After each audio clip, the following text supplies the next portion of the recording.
एक समय की बात है जब बादशाह अकबर का प्रचलन पूरे विश्व में फैलने लगा था। उसी दौरान तुर्किस्तान के बादशाह को अकबर की बुद्धिमत्ता की परीक्षा लेने की सूझी।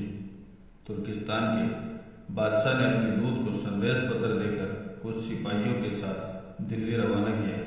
बादशाह ने पत्र में लिखा था, मुझे सुनने में आया है कि भारत में ऐसा पेड़ है जिसके पत्ते को खाकर इंसान की आयु बढ़ाने में मदद मिल सकती है। अगर यह बात सच है तो मेरे लिए उस पेड़ के कुछ पत्ते जरूर भेजें। जब अकबर ने उस पत्र को पढ़ाया तो वह सोच में पड़ गए।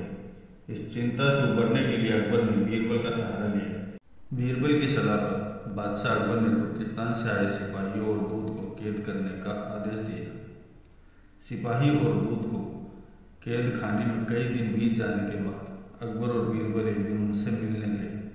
अकबर और बीरबल को आते देखकर वो सोचने लगी कि उन्हें रिहाई मिल जाएगी, लेकिन ऐसा नहीं हुआ। बादशाह अकबर जब उनके पास पहुंचे तो उन्होंने दूत से कहा, जब तक इस किले की एक दो ईंट गिर नहीं जाती तब तक आप लोगों को आज़ाद नहीं करेंगे। ऐसा होने तक आप सभी के लिए यहाँ खाने पीने का पूरा इंतजाम किया जाएगा। इतना कहकर बादशाह अकबर और बीरबल वहाँ से चले गए। उनके जाने के बाद दूत और सिपाही कैद से निकलने के लिए उपाय सोचने लगे।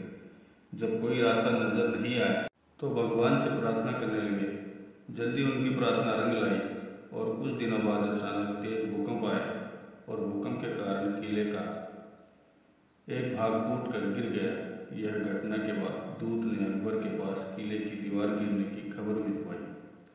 यह खबर सुनते ही बादशाह अकबर को अपना वादा याद आया और उन्होंने तुर्किस्तान के दूत व सिपाहियों को दरबार में प्रस्तुत होने का आदेश दिया। उनके दरबार में पहुंचते ही बादशाह अकबर बोले, अब तो आप सबको अपने बादशाह के द्वारा भेजे गए पत्र का उत्तर मिल गया होगा। अगर अब भी आपको समझ नहीं आया है तो मैं समझा देता हूँ। तुम सिर्फ 100 लोग हो और तुम्हारी आह सुनकर किले का एक हिस्सा गिर गया।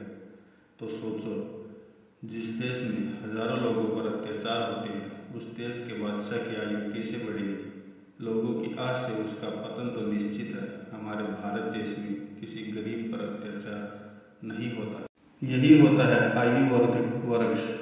उसके कुछ दिन बाद बादशाह ने उन सभी को उनके देश भेज दिया है और रास्ते में होने वाले खर्चे के लिए कुछ पैसे भी दिए।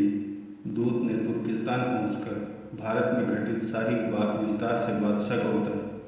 अकबर बीरबल की बुद्धिमत्ता देखकर तुर्किस्तान के बादशाह ने दरबार में उनकी बहुत प्रशंसा की। इस कहानी से यह सीख मिलती है कि सभी के साथ प्रेम से रहना चाहिए और कमज़ोर पर अत्याचार नहीं करना चाहिए। साथ ही वही देश तरक्की करता है जहाँ प्रजा सुखी रहती है।